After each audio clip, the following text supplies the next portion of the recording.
Pues bienvenidos a todos a la primera conferencia de CIMAVAP, Fundación Síndrome de Marfan y Vasculopatías Familiares de México.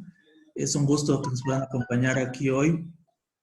Vamos a tener hoy, como están viendo, al doctor Óscar Mercado Astorga, que vamos a leer un poquito acerca de su historia, de lo que ha hecho para acompañarnos hoy, que en este caso él es médico especialista en cirugía cardiotorácica por la Universidad de Guadalajara. Tiene maestría en gestión de instituciones y centros hospitalarios en la Universidad del Valle de México. Es profesor adjunto en la especialidad en cirugía cardiotorácica en el Hospital Centro Médico Nacional de Occidente, aquí en Guadalajara, Jalisco. Desde el 2011 se desempeña como cirujano de corazón en sanidad pública y privada, con especial interés en la especialización en la cirugía de reparación de válvula mitral, cirugía de raíz aórtica con reconstrucción y perseveración valvular y ablación quirúrgica de fibrilación auricular. Él es miembro titular activo de la Sociedad Mexicana de Cirugía Cardíaca, Colegio Mexicano de Cirugía Cardiovascular y Colegio de Cardiólogos de Jalisco. Bueno, él nos ha tenido adiestramientos de posgrado en países como Alemania, Colombia, España y Estados Unidos. Entonces es un gusto para nosotros en CIMAVAP que podamos contar con él en esta plática tan importante para nosotros. Y comenzamos, vamos a hacer una dinámica en la que agradeceremos puedan todos silenciar sus micrófonos y vamos a poner las preguntas en el chat para conforme vaya él platicando, puedan escribir ustedes todas las dudas. Al final vamos a tener un espacio donde tengamos las respuestas a todas esas preguntas y tener una dinámica un poco más agilizada en este sentido. Agradecemos su tiempo, que estén aquí con nosotros y doctor, bienvenido, adelante. Muy bien. Muchas gracias. Bienvenidos todos. Les rogamos cerrar sus micrófonos para no meterle ruido a la transmisión. Nos va a estar apoyando nuestro administrador para también cancelar algunos micrófonos. Disculpen ustedes las molestias. Me gustaría, si nos ponen en el chat, ya sea en el grupo público o escribir al chat de Salomón García, ¿cuántos de los presentes viven con síndrome de Marfan o tienen algún familiar con síndrome de Marfan? Y comenzamos con el título de la charla de hoy, que es ¿qué debo saber sobre mi aorta? Y también tenemos un apartado donde hablaremos de los cuidados para los que son portadores de prótesis de válvulas en el corazón. Bien, empezamos con la definición del síndrome de Marfan o Marfan. Dependiendo del lugar geográfico donde nos encontremos, es como lo decimos. Le debemos este nombre al doctor Antoine Marfan. Él es un pediatra que vivió entre el siglo XIX y principios del siglo XX. Un señor médico muy observador que hizo muchas investigaciones de tuberculosis, investigaciones de distintos padecimientos, y él publicó este caso de Gabriela por primera vez en 1896, una niña en la cual él observó que tenía sus manitas con sus dedos muy largos y delgados. También observó que tenía características similares en sus pies y que sus huesos largos crecían más de lo habitual. Además, denotó que tenían estatura alta, entre otras cosas. Por tanto, el síndrome lleva el epónimo, el nombre del doctor Antoine Marfan. Hoy sabemos que es un trastorno hereditario del tejido conectivo. El tejido conectivo está en todo nuestro organismo, en todo el organismo, en todas las células de nuestro cuerpo. Tenemos tejido conectivo y las funciones del tejido conectivo son diversas. Entre ellas son rellenar los espacios entre las células, sostener y dar fuerza a órganos y tejidos del organismo. Permítanme, voy a silenciar. Ya está en modo abierto. Ya. Ok.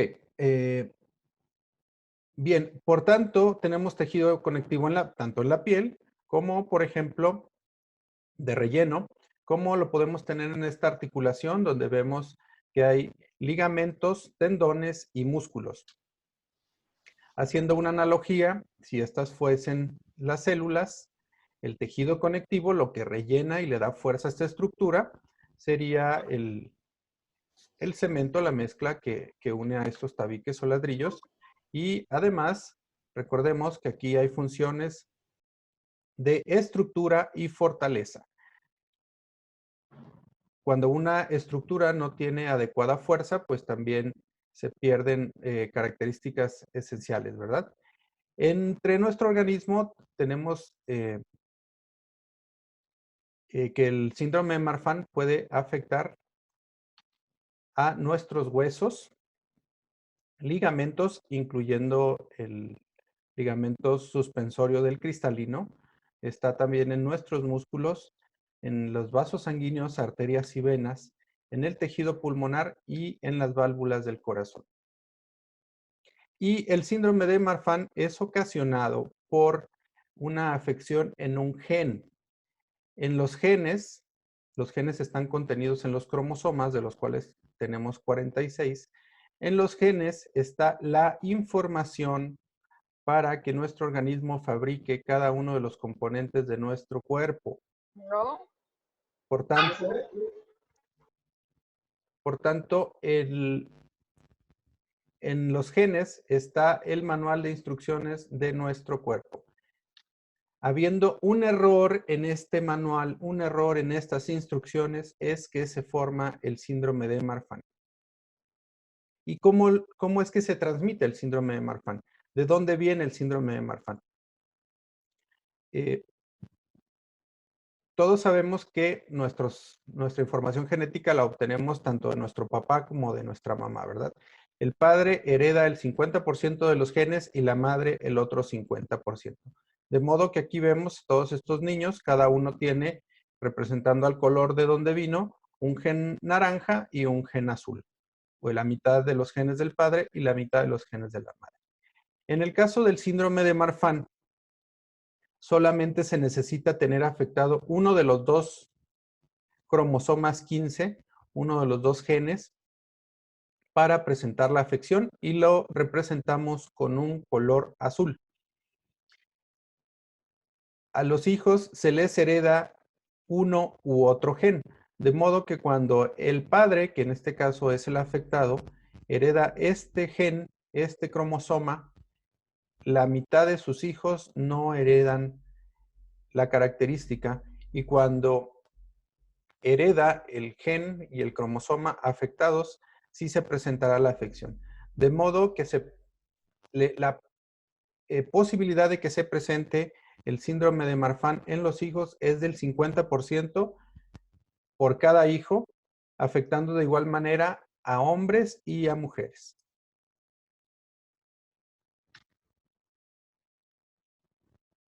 En el 50% de los casos, perdón, el 25% de los casos, del 25 al 30 aproximadamente, los pacientes que tienen síndrome de Marfan no tienen el antecedente de haber tenido un padre afectado. De modo que aquí vemos que ni el papá ni la mamá presentan la condición que se presenta en rojo y sin embargo este individuo sí está afectado. ¿Esto cómo se explica? Bueno, como una mutación de novo. En el óvulo o en el espermatozoide es donde ocurre la mutación del cromosoma 15 del gen FBN1 y por tanto, este hijo sí va a tener el síndrome de Marfan. Como les dije, se presenta más o menos en uno de cada 4 pacientes con síndrome de Marfan y este individuo sí podrá transmitir el gen mutado a su descendencia. Entonces, el 50% de sus hijos aproximadamente podrán tener síndrome de Marfan. Ahora, ¿cómo se manifiesta esta alteración en la fibrilina? Quedamos que en el cromosoma 15, en el gen FBN1, es donde está la información para que se codifique de forma apropiada la fibrilina. Y habiendo este error, se manifiesta de manera que existe menor resistencia en el tejido conectivo de los pacientes con síndrome de Marfan, pero además hoy sabemos que la fibrilina también modula la expresión de un factor de crecimiento en el cuerpo. Por lo tanto, como no lo puede limitar, este factor beta transformante de crecimiento se traduce en mayor expresión, mayor señalización y mayor crecimiento de ciertos tejidos. Por tanto, esto se manifiesta en algo que llamamos hábitus marfanoide. Hábitus Ahora significa tú que estás bien. Significa que encontramos características externas visibles que aparentan el síndrome de Marfan. Entre este hábitus marfanoide vemos que hay crecimiento excesivo de los huesos largos, una brazada muy amplia, brazos y piernas largas y estos característicos dedos largos y delgados que el doctor Antoine Marfan les llamó aracnodactilia, con dedos como patitas de araña. Sin embargo, hoy día les decimos simplemente dedos largos. El crecimiento excesivo de las costillas puede hacer que el pecho se hunda o se protruya, que se puede llamar pectus excavatum si está hundido, o carinatum si está hacia afuera. Y como podemos ver, estos jóvenes todos tienen la misma edad, pero el que tiene síndrome de Marfan es característicamente más alto y con una complexión delgada y escasa masa muscular.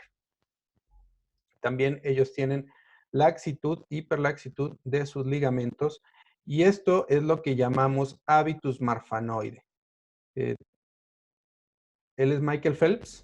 Él no tiene síndrome de Marfan, sin embargo, tiene una brazada muy larga y tiene también hiperlaxitud de sus articulaciones. Esto no significa por sí mismo que él tenga síndrome de Marfan.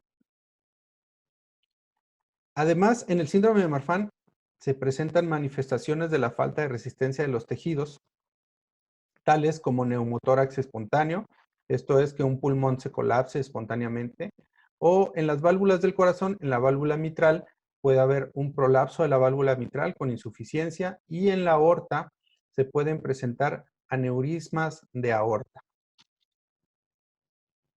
En 1972 se presentó esta investigación donde se averiguaba cuánto es lo que vive la población general en relación con lo que vive un paciente con síndrome de Marfan. En ese entonces se concluyó y se estipuló que los pacientes con síndrome de Marfan viven un tercio menos que la población general. De modo que en la población general su sobrevida estaba alrededor de los 71 años y el síndrome de Marfan, los pacientes con síndrome de Marfan, alrededor de los 45 años de edad. Esta disminución en la expectativa de vida se debe principalmente a situaciones con el sistema cardiovascular. Por eso es que decidimos empezar nuestro ciclo de conferencias hablando de la aorta, porque es uno de los órganos que está más en riesgo y que pone más en riesgo la vida. La aorta es la principal arteria del cuerpo. Esta arteria nace directamente del corazón y va emitiendo ramificaciones a lo largo de su trayecto para llevar sangre y nutrientes con oxígeno también a todos y cada uno de los órganos de nuestro organismo. La aorta tiene diversos componentes. En su nacimiento se llama raíz, después tiene una parte ascendente, después un callado o arco aórtico, luego la parte que discurre pegadito a la columna vertebral por el tórax es la aorta torácica y finalmente debajo del músculo diafragma que divide el tórax del abdomen está la aorta abdominal. Por último, se divide en dos ramas, una para cada pierna, que son las arterias ilíacas. Esta es una imagen de angiotomografía de aorta. Aquí vemos un corte donde podemos ver todos los componentes de la aorta y esta es una reconstrucción tridimensional de una aorta de características normales. La aorta tiene tres capas. Las capas de la aorta son la más interna, se llama íntima, y la más externa se llama adventicia o capa externa. Y en la capa media hay mucho músculo y fibras elásticas. Este músculo y fibras elásticas le da a la aorta características, valga la redundancia, elásticas de expansión, de modo que en cada latido cardíaco que viene con mucha presión, la aorta se expande. Y cuando el corazón se relaja, la aorta se contrae. Esto ayuda a perfundir mejor los tejidos, a llevarles sangre a los tejidos.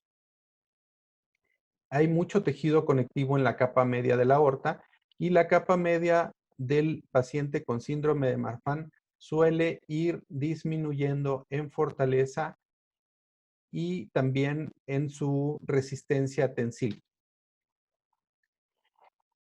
Este es un ejemplo burdo de lo que puede pasarle a la aorta. A la aorta se le puede formar un aneurisma, que es un aumento del diámetro con disminución del grosor de su pared y además con aumento de la presión interna en la aorta.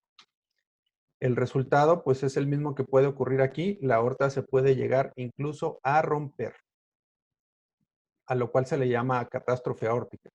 Esta es una aorta normal donde vemos que el calibre de la aorta ascendente es similar al de la aorta descendente. Y esta es una aorta con un aneurisma de la raíz, donde vemos que el calibre de la raíz, el diámetro de la raíz, es mucho más grande que el diámetro de la aorta torácica o descendente. Cuando esta relación sobrepasa 1.5 veces lo normal, estamos hablando de un aneurisma de aorta. Vamos a borrar aquí. Bien. Vamos a la siguiente diapositiva. No me hace caso. En la raíz de la aorta se inserta la válvula aórtica. La válvula aórtica tiene la función de dejar pasar la sangre que viene del corazón hacia todo el organismo, pero no permitir que ésta se regrese. De modo que la válvula aórtica, aquí vemos la raíz de la aorta, cierra durante la relajación cardíaca para no permitir que la sangre que viene de regreso pase a través de la aorta nuevamente y abre durante la sístole. Esto se puede alterar cuando tenemos un aneurisma de raíz. Aquí vemos cómo debería funcionar normalmente la válvula aórtica. Deja pasar la sangre hacia la aorta y hacia la circulación general, pero se cierra y no permite que se regrese. Del lado derecho tenemos esta otra imagen donde se presenta insuficiencia aórtica, la sangre pasa, pero se regresa durante la diástole. A esto le llamamos insuficiencia aórtica.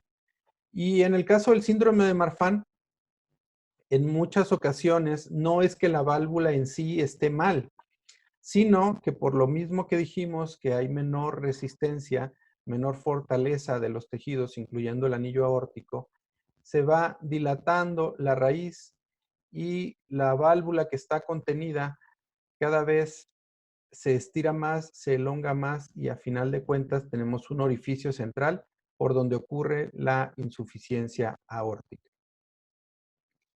En esta diapositiva podemos ver cuál es la morfología normal, la forma y geometría normal de una raíz aórtica y una raíz que está dilatada, que tiene un aneurisma de raíz, y es obvio que por aquí habrá una fuga central.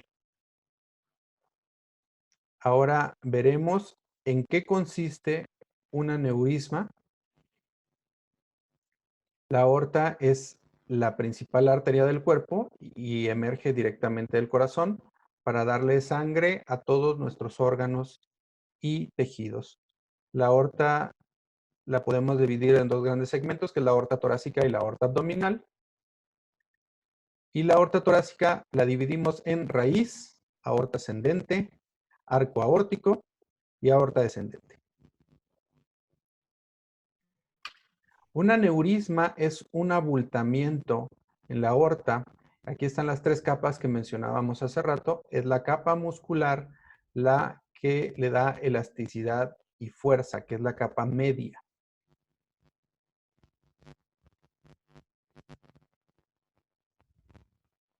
En algunos casos, como puede ser el caso del síndrome de Marfan y otras vasculopatías, esta capa media se adelgaza, pierde células y pierde fuerza, pierde resistencia. Esto se traduce que con la presión poco a poco se va dilatando y aquí vemos lo que le llamamos un aneurisma de aorta ascendente. También puede haber un aneurisma en la raíz, que es lo común en el síndrome de Marfan, aneurisma de aorta ascendente, aneurisma de aorta torácica o incluso aneurisma de arco o aneurisma abdominal. Otra de las llamadas catástrofes aórticas, que generalmente se precede por un aneurisma, se llama disección aórtica. Y en la disección aórtica sucede que hay un desgarro en la capa íntima y por ahí pasa la sangre, despegando las capas íntima y media. Y a través de este espacio es que se despega toda la aorta. Esto se llama disección aórtica. Aquí pueden pasar varias situaciones. Una es que se rompa externamente y esto pues es una rotura aórtica que genera un sangrado mortal. Y otro es que tenga reentradas. Esta disección es una urgencia con alta tasa de complicaciones, incluso de mortalidad. Es uno de los propósitos de esta plática, prevenir todas las disecciones que sean posibles. Entre las catástrofes aórticas ya hablamos que está la disección aórtica y la rotura del aneurisma. En la rotura del aneurisma, lo que se ocasiona es una muerte súbita y me gustaría que nos pongan en el chat, eh, si no lo quieren poner público, pueden ponerle a Salomón, si en su familia o si conocen a alguien que haya tenido muerte súbita.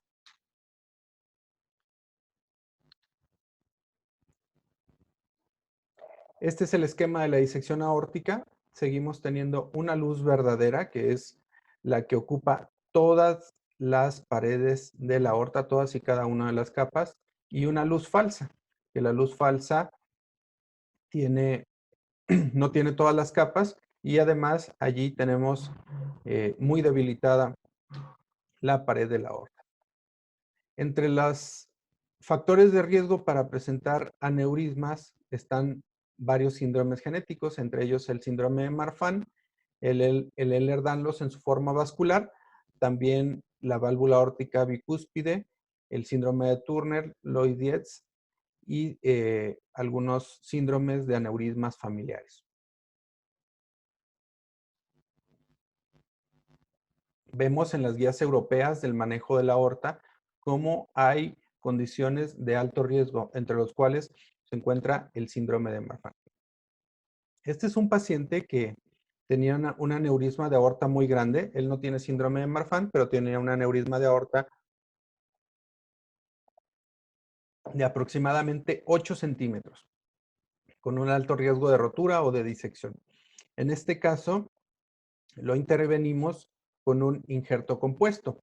Este injerto compuesto consiste de un tubo de un material llamado dacrón. Este dacrón es sintético, es poliéster de varias capas y contiene en su extremo una válvula.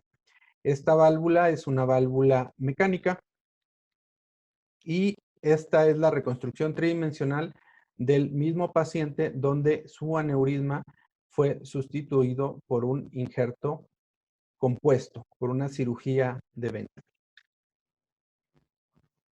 Aquí les voy a mostrar cómo es que se realiza la cirugía de Bentall. En la cirugía de Bentall se quita el aneurisma y la raíz aórtica y además se quita, aquí tenemos la válvula aórtica. La válvula aórtica se puede quitar porque ya esté muy disfuncional, muy destruida. Y en este sitio se colocan diversas suturas en el anillo aórtico.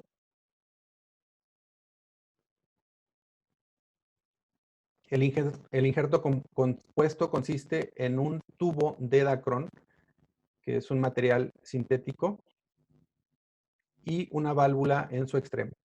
De modo que aquí se sutura el injerto y se coloca en la raíz aórtica. Esta es una cirugía que lleva muchos puntos y debe ser muy hermética porque aquí va a ir toda la presión de la sangre.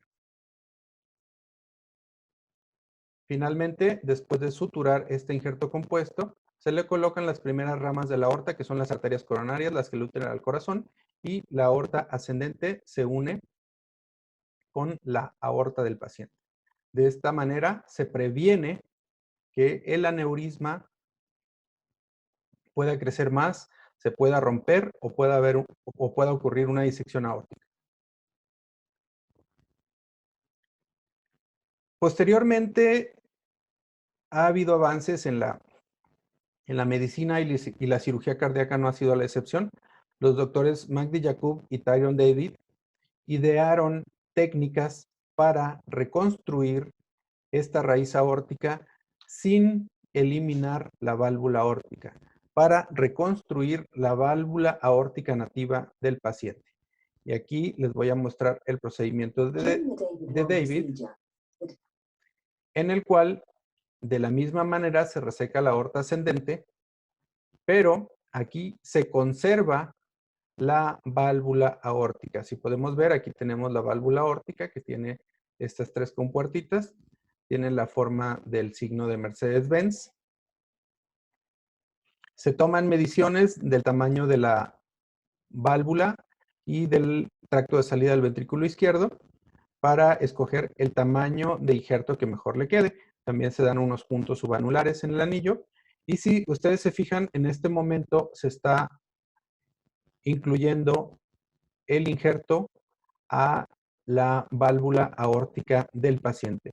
De esta manera se preserva la propia válvula del paciente, que tiene ciertas ventajas que las vamos a mencionar ahora. En lo demás ya se parece a la técnica de Bentall. Muy bien. Esta es una diapositiva donde quiero esquematizar la forma de la válvula aórtica. La válvula aórtica tiene tres valvas y tiene estos tres piquitos. Más o menos así lo esquematizo. Tres piquitos. Y cuando ocurre un aneurisma de los senos de Valsalva, que sería la raíz de la aorta, estos piquitos, estas comisuras se van separando y la aorta se va dilatando cada vez más, la válvula, y pierde su función. En estas cirugías de preservación, esta válvula se conserva y se mete en un tubo que tenga las dimensiones apropiadas para que vuelva a funcionar. A estas técnicas se les llaman de preservación valvular. Y bien, aquí tenemos una comparativa de 149 pacientes operados con síndrome de Marfan con técnicas que preservan la válvula aórtica, como son la técnica de David y la técnica de Yacoub. Aquí es muy evidente la zona aneurismática en la raíz. Si se fijan, todo esto tiene más o menos el mismo calibre, pero en la raíz hay una zona muy dilatada, muy aneurismática. Y se comparó con pacientes de otra institución de gran prestigio también, que ellos usaron la técnica del injerto compuesto. Se midió la sobrevida de los pacientes y se vio que en un principio tenían todos prácticamente la misma sobrevida, pero conforme pasa el tiempo, a los 15 años se hizo un corte y se vio que a los 15 años, de los que tenían las técnicas de preservación valvular, el 6.8% de esta población ya había fallecido. Y de los que tenían la cirugía de Bentall, a los 15 años, el 24% de la población ya había fallecido. Lo que nos hizo darnos cuenta que ocurrían complicaciones en los pacientes que tienen un injerto compuesto. Y estas complicaciones son trombosis valvulares, embolias, hemorragias por anticoagulación, endocarditis o infecciones protésicas. ¿Significa esto que la técnica preservadora es mejor que el Bentall? No necesariamente. Lo que sí significa es que los pacientes tienen que tener cuidados para evitar estas complicaciones. Aquí la conclusión es que la cirugía preservadora es una opción atractiva y durable para pacientes jóvenes con síndrome de Marfan.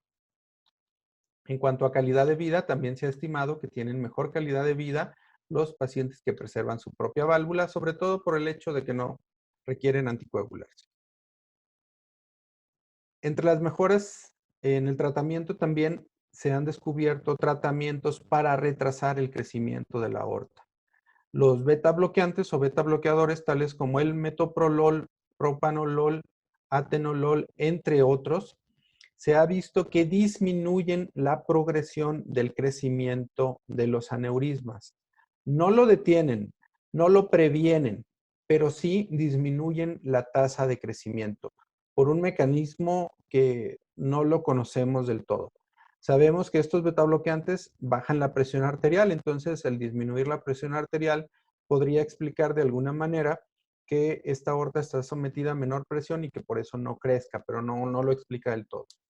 También los bloqueadores de los receptores de angiotensina, como los sartán, valsartán e irbesartán, entre otros, se ha visto que disminuyen, retrasan el crecimiento de la aorta.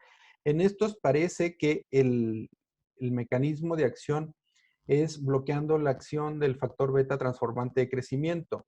Con esto explicamos que la aorta crece no solamente por la presión, sino también porque sus células se están multiplicando y hay factores de crecimiento activos que hacen que la raíz crezca. Este es un estudio que analizó estas 4 referencias donde querían saber si el metoprolol y otros beta bloqueadores funcionaban para retrasar el crecimiento aórtico. Y en los 4 estudios se vio una diferencia significativa en comparación con los que estaban tomando un medicamento placebo. También esta es una compilación de resultados donde se ha visto que medicamentos como el valsartán y el losartán han disminuido la progresión y el crecimiento, la velocidad de crecimiento de los aneurismas de aorta, al igual que los beta bloqueadores. Aquí tenemos buenas noticias. Recuerdan que les comenté que en 1972 había un artículo que hablaba de la expectativa de vida en el paciente con síndrome de Marfan. Bueno, pues aquí podemos ver que en 1995 sale un nuevo artículo donde, permítame un segundo.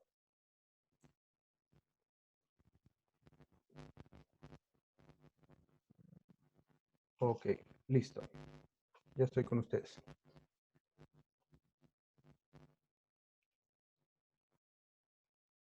Bueno, en este artículo de 1995 vemos que la expectativa de vida de las mujeres con síndrome de Marfan se elevó de 49 años a 74 años. La media era aquí y cambió para acá.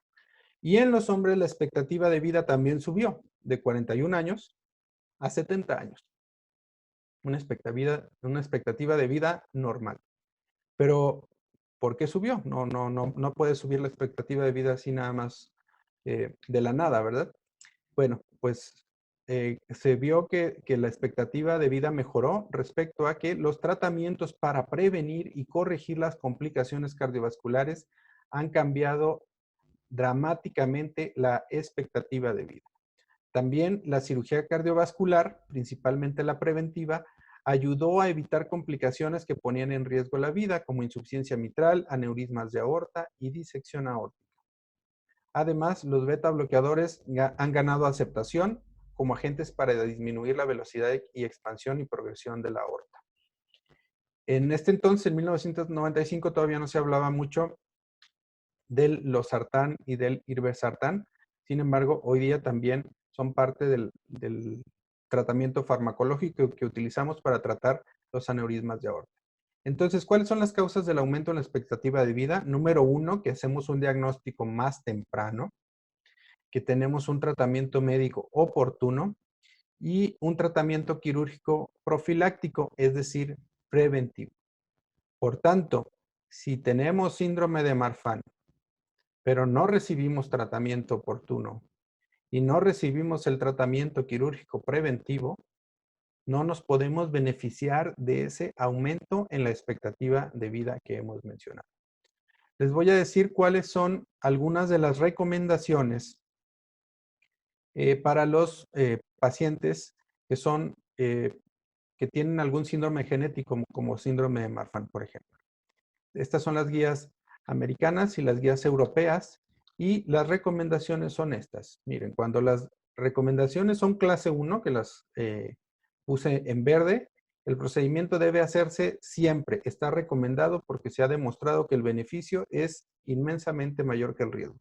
Cuando las recomendaciones son clase 2A, que están en amarillo, el beneficio también es mayor que el riesgo, por lo tanto, se recomienda aplicar dicho tratamiento. Y finalmente, cuando las recomendaciones son mostaza, clase 2B, no son tan beneficiosas, y las que están en rojo, estas de plano, no se recomiendan. Por tanto, las recomendaciones para el que tenga síndrome de Marfan es hacerle un ecocardiograma en el momento que se haga el diagnóstico, y después a los 6 meses para medir la velocidad de crecimiento. En el paciente con síndrome de Marfan se recomienda hacer un eco una vez al año, estudios de imagen para ver el diámetro de la aorta, si no hemos llegado a un diámetro peligroso. En los pacientes con Loeys-Dietz también se recomienda una imagen total de la aorta al momento del diagnóstico y 6 meses después. Esta recomendación, clase 2A, considera que los pacientes con Loeys-Dietz se deben operar cuando lleguen a un diámetro de aorta de 4.2 centímetros. Y en las mujeres con síndrome de Marfan que planeen embarazarse, hacer una cirugía profiláctica cuando la aorta mida 4 centímetros. En todos los pacientes portadores con síndrome de Marfan se deben considerar los bloqueadores del receptor tipo 1 de la angiotensina 2, como el losartán, para reducir el tamaño, la velocidad de dilatación de la aorta. No para reducir el tamaño, sino para que no crezca tan rápido, a menos que exista alguna situación que lo contraindique. En los pacientes con síndrome de Marfan, Loeys-Dietz y Ehlers-Danlos, se recomienda la técnica de David, preservando la válvula aórtica siempre que sea técnicamente posible, o si no, un reemplazo con injerto compuesto o tubo valvulado, que es la técnica de Bentall. Finalmente, en el paciente con síndrome de Marfan, se recomienda hacer la cirugía de la raíz aórtica cuando se alcance un diámetro de 50 milímetros. La cirugía se podría hacer antes cuando existen factores de riesgo, como hay familias que tienen muchos integrantes que han fallecido por disección aórtica o por un síndrome aórtico agudo, ellos se pueden considerar antes. O en pacientes que se haya visto que en esa familia hay disecciones con diámetros pequeños, también se puede considerar antes la intervención. Finalmente, cuando hay progresión rápida, se habla de 3 milímetros anuales. Si crece el diámetro 3 milímetros anuales, aunque no haya llegado a los 5 centímetros, tiene que hacerse la cirugía. Bien, dejaremos otra parte de la charla para hablar de los pacientes que ya son portadores de válvulas protésicas. En general, en los pacientes con síndrome de Marfan se utilizan válvulas mecánicas. Las válvulas mecánicas son como esta, tienen 2 discos, están hechas de un material que se llama carbono pirolítico, que es extremadamente durable, no se acaban en una vida entera, por lo tanto, la durabilidad no es el problema. El problema es que requieren un mantenimiento, que ahora lo voy a explicar. A partir de los 1980s vienen también las válvulas biológicas. Las válvulas biológicas son de tejido, en general es bovino, porcino o incluso equino. Este tejido es biocompatible, sin embargo, tienen una durabilidad limitada, aunque no requieren anticoagulación oral, una durabilidad de aproximadamente 10 o un poco más años. Por tanto, nuestros pacientes jóvenes con síndrome de Marfan que se les ponen prótesis, en general, son válvulas mecánicas. Entonces, ¿qué cuidados debe tener un paciente portador de una válvula cardíaca? Me gustaría que en el chat nos digan si alguien de los presentes es portador de válvula cardíaca y para darles las recomendaciones. En general, son dos las recomendaciones, los cuidados que debe tener un paciente que es portador de una válvula cardíaca. La primera es prevenir la endocarditis, prevenir infecciones en su válvula protésica. Y la segunda es la anticoagulación adecuada. ¿Cómo es que una válvula del corazón se puede infectar? Bien, las válvulas se infectan por infecciones que están en el torrente sanguíneo. En general, nuestro organismo nos defiende de todas las infecciones, pero cuando tenemos una válvula en el corazón, esa válvula es más tendiente a infectarse primeramente porque no es tejido orgánico, porque no es tejido propio, y si se infecta es muy difícil de que se pueda eliminar la infección, incluso con antibióticos. La mayoría de las veces cuando esto ocurre se llama endocarditis de válvula protésica y se tiene que cambiar la válvula, se tiene que hacer otra operación del corazón. Entonces, si tenemos nosotros una infección en alguna parte de nuestro organismo y en algún momento esa infección puede pasar al torrente sanguíneo y de forma irremediable llegará al corazón y podrá estar en contacto con la válvula y tener oportunidad de infectarla, de lesionarla, de que crezcan microorganismos en la válvula. Así es como se producen las endocarditis. Y una de las causas más comunes, que son infecciones que mucho tiempo pueden estar asintomáticas, son las infecciones dentales. Una caries puede pasar asintomática durante mucho tiempo o una gingivitis, una infección de las encías. Eh, por lo tanto, se recomienda tener un muy adecuado cuidado bucal, un aseo bucal apropiado y revisiones periódicas con su odontólogo, al menos una vez al año, para evitar que esta infección que empezó pequeña vaya filtrándose y pueda llegar a los vasos sanguíneos, de donde puede llegar hasta la válvula cardíaca por la circulación. Este es un paciente que tiene sarro y recibe su tratamiento para eliminar los llamados focos sépticos, los focos infecciosos. Además, debemos tener profilaxis antibiótica para prevenir la endocarditis, porque cuando se acude al odontólogo y ellos hacen sus maniobras de limpieza, también con sus instrumentos pueden llegar a sembrar bacterias en la circulación. Y para esto se recurre a una terapia que se llama profilaxis antibiótica. En general, si no se es alérgico a la penicilina, se pueden tomar 2 gramos de amoxicilina una hora antes de acudir al odontólogo y de esta manera, ya teniendo el antibiótico circulante en nuestro organismo, aunque tengamos bacterias que se liberen durante el procedimiento, este antibiótico circulante va a prevenir que se ocasione una endocarditis durante el procedimiento. También se recomienda la profilaxis en otras situaciones, como cuando hacen una broncoscopía, alguna amigdalectomía, cirugías de la mucosa respiratoria, endoscopías, colonoscopías, cirugías transuretrales, cirugías para fragmentar piedras en el riñón o algún otro procedimiento invasivo. Se recomienda tomar antibiótico apropiado una hora antes de estos procedimientos. Vamos al punto número 2. La anticoagulación apropiada. Y es que esta válvula mecánica y cualquier objeto extraño que tengamos dentro de nuestra circulación va a activar la cascada de la coagulación. La sangre, al estar en contacto con cualquier sustancia que no sea el endotelio, o sea, el interior de los vasos sanguíneos o del corazón, la sangre va a tener una tendencia a coagularse, a trombosarse. Y eso pues ocasiona muchos riesgos de complicaciones en las válvulas mecánicas. Por lo tanto, recurrimos a los anticoagulantes orales, que son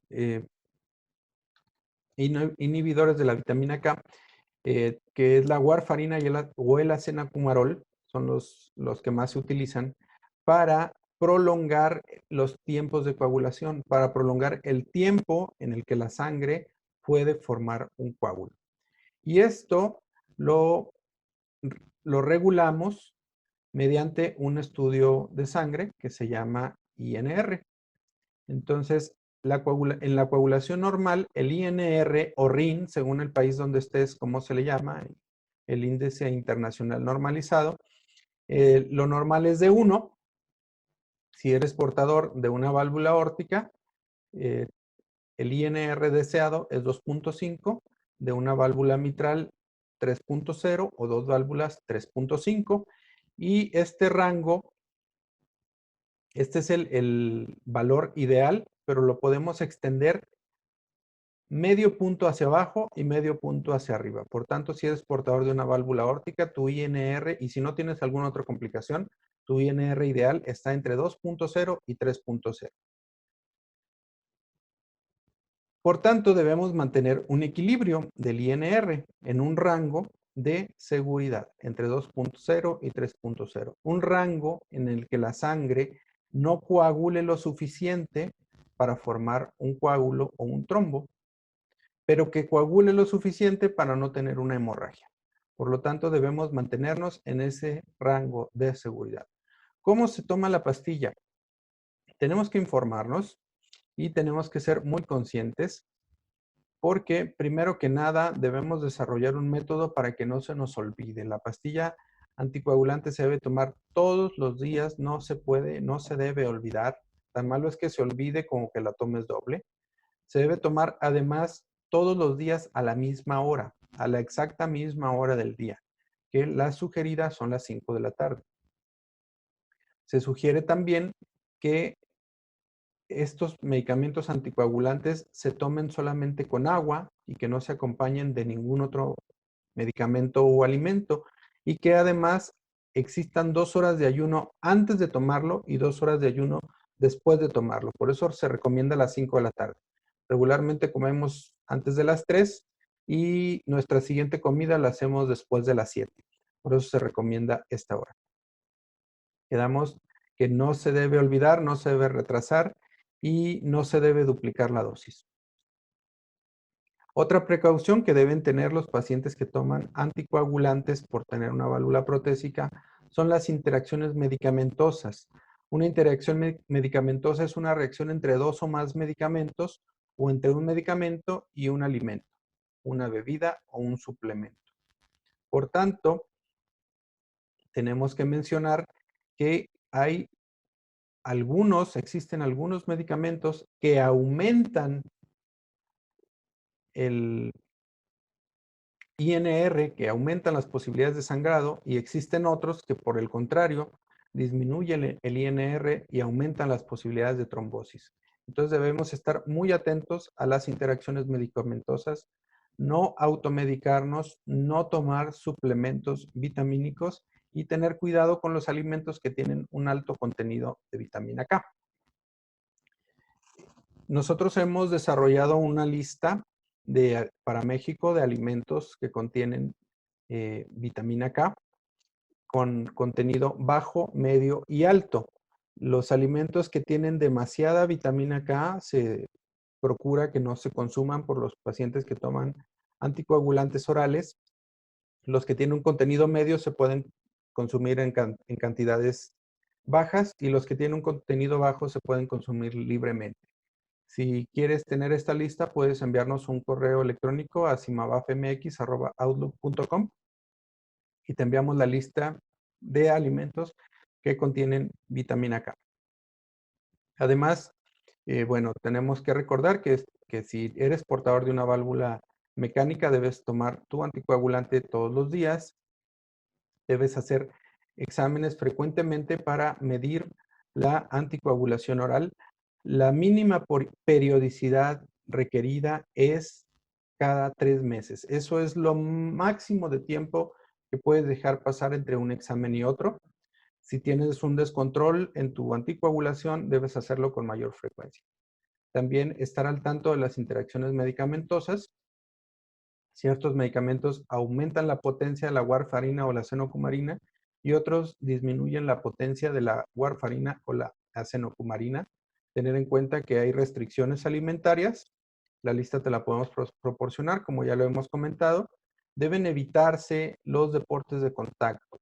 Todo lo que involucre golpes, traumatismos, no se debe realizar porque los pacientes anticoagulados pueden presentar moretones, sangrados, etcétera, ante traumatismos menores. Incluso hay quienes han tenido que cambiar de profesión, quienes trabajan en la construcción o en algún, probablemente carpintería, en alguna profesión donde se golpeen frecuentemente, se recomienda cambiar de actividad. Los dejo con los mensajes finales.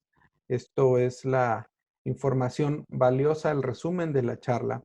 Si sospechas tener síndrome de Marfan, ya sea porque tienes las características físicas o porque en tu familia varios tienen síndrome de Marfan, lo más importante primero es que te hagas un diagnóstico.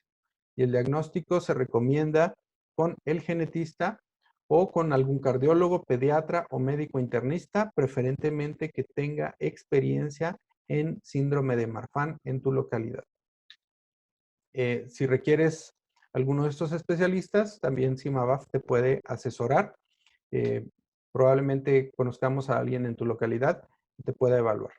En cuanto hacemos el diagnóstico, tenemos que hacer una evaluación cardiovascular, porque quedamos que lo que pone en riesgo la vida es algún problema de aorta o valvular. Por tanto, no esperes a tener síntomas. Necesitas una evaluación cardiovascular en cuanto se te realice el diagnóstico. Y también una evaluación oftalmológica, porque recordemos que puedes estar en riesgo de tener una luxación del cristalino y tener en riesgo tu vista.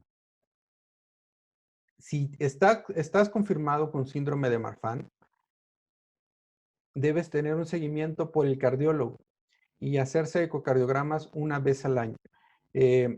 No podemos hacer una tomografía cada año por el riesgo que ocasiona tener tanta exposición a radiación, pero en el ecocardiograma sí podemos ver la raíz de la aorta.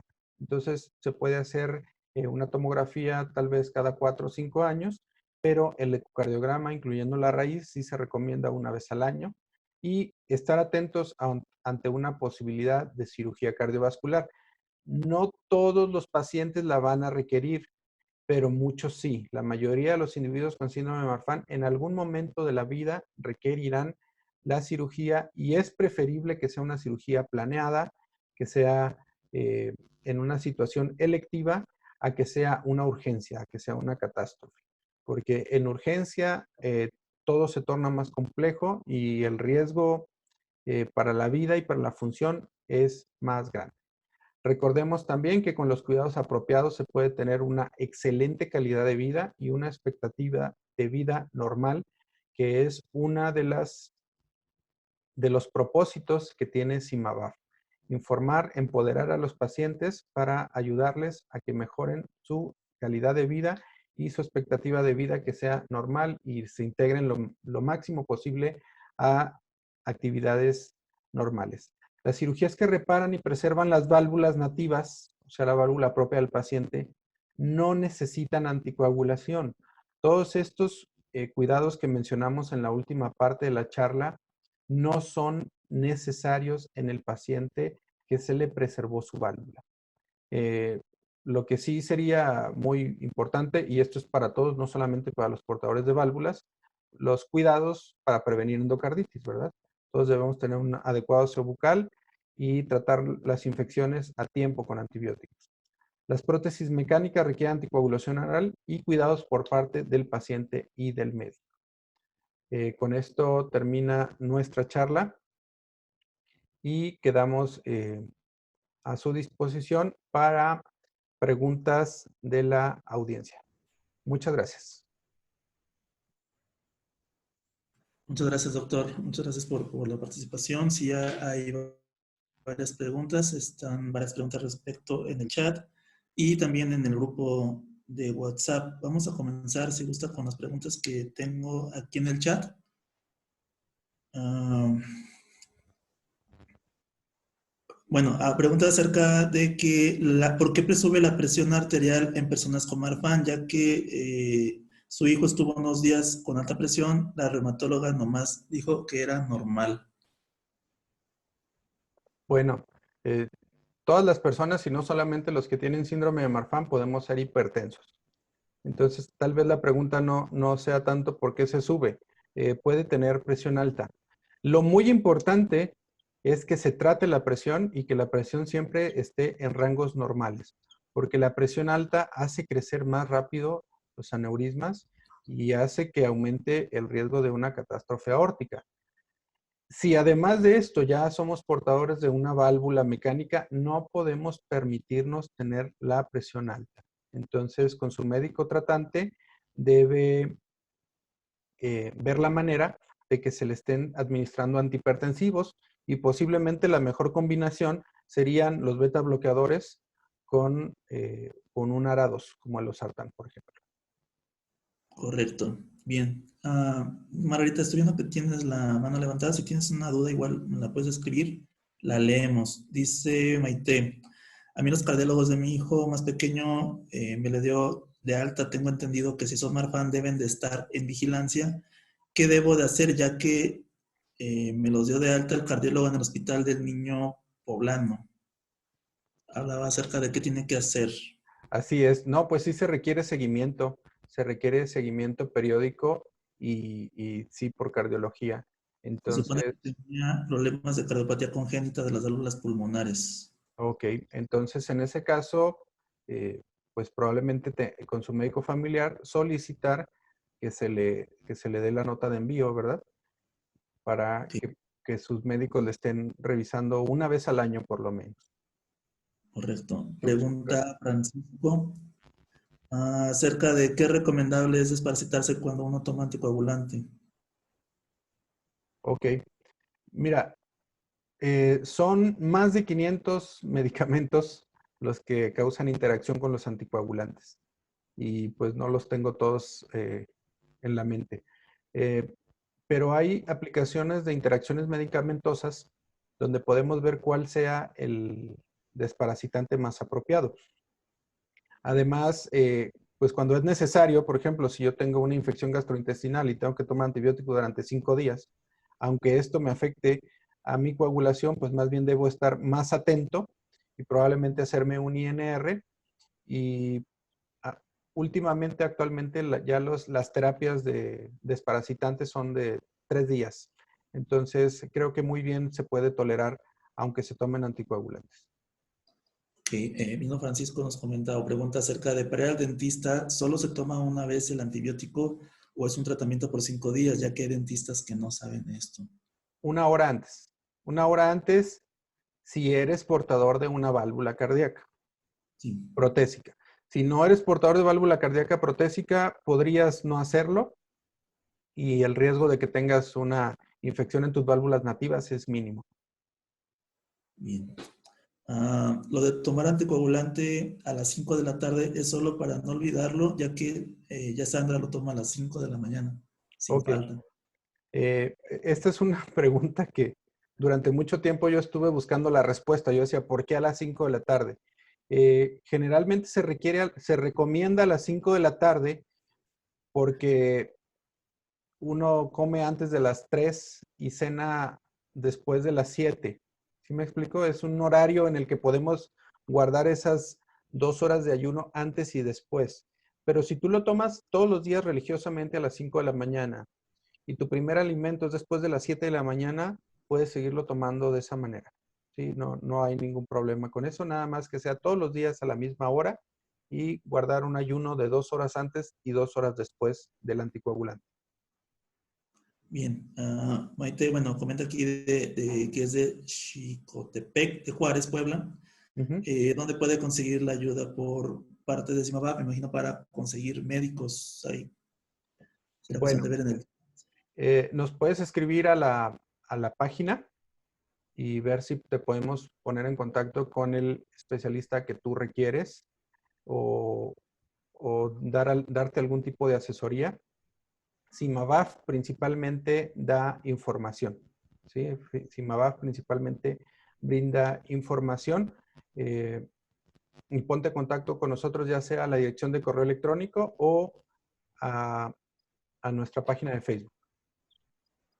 Bien, en la página de Facebook sería porque pregunta cuál es la página. Es en Facebook, Simabab, México. A mí me pasa lo contrario, se me baja la presión. Bueno, aquí pregunta Wendy. Se me baja la presión por una deficiencia mitral. ¿Es algo que tiene que ver con Marfan? Sí, la insuficiencia mitral es algo común en los pacientes con síndrome de Marfan y pues es algo que debe repararse también.